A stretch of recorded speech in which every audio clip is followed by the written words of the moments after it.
പാലക്കാട് ലഹരി മാഫിയ സംഘം പള്ളി ഇമാമിനെ മർദ്ദിച്ചതായി പരാതി. പുതുപ്പള്ളി തെരുവിലെ കരീം നഗറിലാണ് സംഭവം. പ്രദേശത്ത് പ്രവർത്തിക്കുന്ന ലഹരി സംഘങ്ങൾ തങ്ങളുടെ സ്വൈര ജീവിതത്തിന് ഭീഷണിയായി മാറിയെന്ന് നാട്ടുകാരും പറയുന്നു. സംഭവത്തിൽ പാലക്കാട് ജില്ലാ പോലീസ് മേധാവിക്ക് പള്ളി കമ്മിറ്റി പരാതി നൽകി. കഴിഞ്ഞ 30-നാണ് സംഭവം.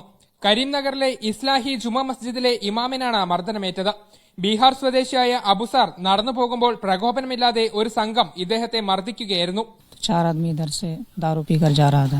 आने के टाइम हमको कुछ बोल रहा था. मैं बोला कुछ नहीं, ऐसे ही बस आ गया. पीछे से मेरा वो घाड़ पकड़ा, ऐसे 2 मरतबा वहाँ मार दिया.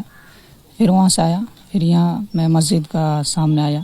പ്രദേശത്ത് ലഹരി മാഫിയ സംഘം വലിയ ഭീഷണിയായി മാറിയെന്ന് പള്ളി കമ്മിറ്റി അംഗങ്ങളും ചൂണ്ടിക്കാട്ടുന്നു. നമ്മുടെ ഈ പരിസരത്ത് പൊതുവെ നല്ല ആൾക്കാരും ഒരുപാടുണ്ട്. അവർക്ക് പേടിയും ആശങ്കയാണ്. കാരണം നാളെ വരുന്ന തലമുറയാണ് ഈ വളരുന്നത്. ഇവരിനൊക്കെ അവര് പിടിച്ചിട്ട് ഈ ലഹരി ഉപയോഗിക്കാൻ പഠിപ്പിച്ചു കൊടുക്കും, പിന്നെ ഒരു കച്ചവടക്കാരാക്കുകയും ചെയ്യുന്നുണ്ട്. സംഭവ ദിവസം തന്നെ പോലീസിൽ പരാതി നൽകിയെങ്കിലും ആവശ്യമായ നടപടികൾ സ്വീകരിച്ചില്ലെന്നും പള്ളി കമ്മിറ്റി അംഗങ്ങൾ പറയുന്നു. ഈ ലഹരി മാഫിയയെ അമർച്ച ചെയ്യാനും ജനങ്ങളുടെ സുരക്ഷ ഉറപ്പുവരുത്താനും വേണ്ട നടപടികൾ അടിയന്തരമായി കൈക്കൊള്ളണമെന്നാണ് നമുക്ക് ആവശ്യപ്പെടാനുള്ളത്. ലഹരി സംഘങ്ങൾക്കെതിരെ കരീംനഗറിൽ ജാഗ്രതാ സമിതി പ്രവർത്തിക്കുന്നുണ്ട്.